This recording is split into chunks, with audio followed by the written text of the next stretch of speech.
Greetings, friends. Here I am in our studio with Father Evan Simington.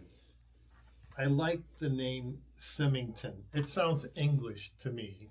Yes, my family is part German, part French, part English, but yes. But the name is English, right? I believe so. Oh, I love those English names. And that kind of fits into a little bit because we belong to the ordinariate. And maybe you can share a little bit about how you got in. And Yes.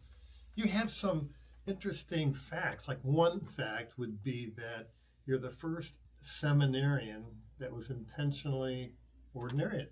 Right? That's right. Yeah, we can explain that. I didn't say that very well. Go ahead. Yes. So I was baptized and raised as an Episcopalian, and in my journey with my family and my faith, I really came to kind of a deepening appreciation for my faith, my belief in Jesus Christ, belief in the church, while I was at Florida State University, where I did my undergrad degree in philosophy and religion there. And as I was going through a little bit of that journey, I really felt inspired and drawn to both begin to appreciate my faith in a deeper way, and felt drawn toward wanting to be received into full communion with the Catholic Church. At that time, I went to Florida State from 2004 to 2008.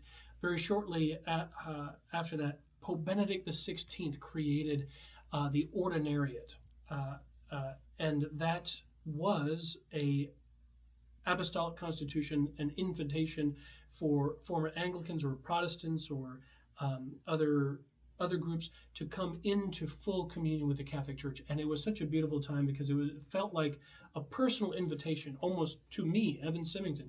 You were experiencing this Episcopalian faith that you had that was a deep seed of rich treasure that I felt being drawn toward the Catholic Church, and the Ordinariate felt like, hey, I've got this invitation for you, Evan. And so as the timing and the sequence played out, God's providence worked out, I was at a very unique place in time where the Ordinariate was ready to accept their first seminarian for their formation program.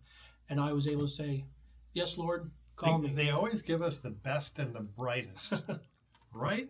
I mean, we've had a good experience so far. You know, Father Armando, and we had Father Patrick, and Father Andrew, and then you. And so I think we're hitting a home run in every one of those. But you plan to stay for a while, don't you? I do. The bishop has given me a very kind invitation to see this as a much more longer-term invitation for ministry in Ellersburg, Maryland, and Sykesville here and at St. Joseph's. So. Well, it's going to be good. It's going to be pleasant for all of us. Yeah. But, I'm thinking here, what was the moment in your life that you knew that you wanted to become a priest?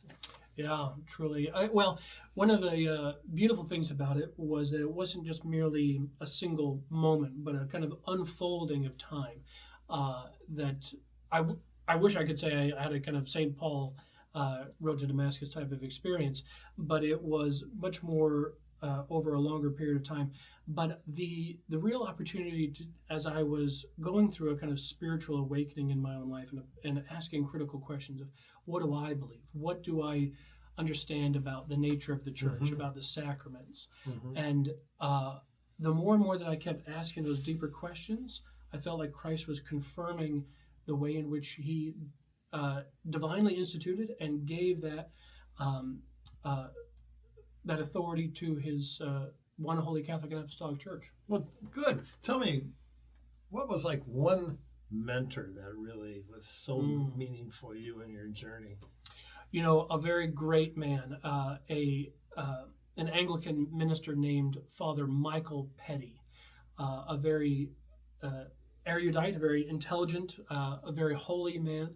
He helped me when I was kind of going through some real critical questions about faith to really be very honest to ask the question. And especially at that time, as I myself was an Anglican, along with Father Michael Petty, he was willing to sort of open the kind of questions and say, well, work through that. He was a real inspiring witness. Of course, now, not only am I very grateful for him, but almost every time I get an opportunity, Bishop Lopes has just been a real inspiring pastor to hear him preach, to hear him provide pastoral insight.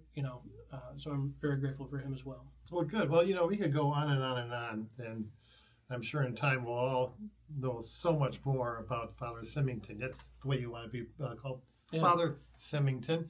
But we'll close with this.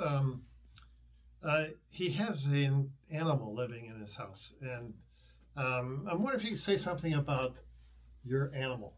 I got a little cat while I was living in Houston, Texas in my previous assignment.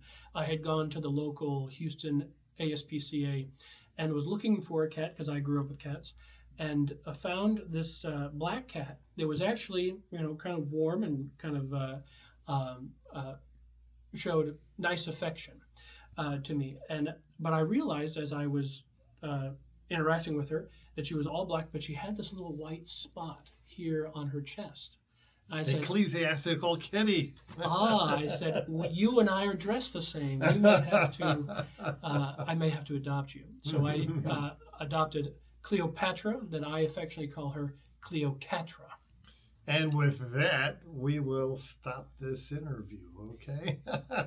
However, we'll see you on Sunday because you're going to want to meet Father Simington in person.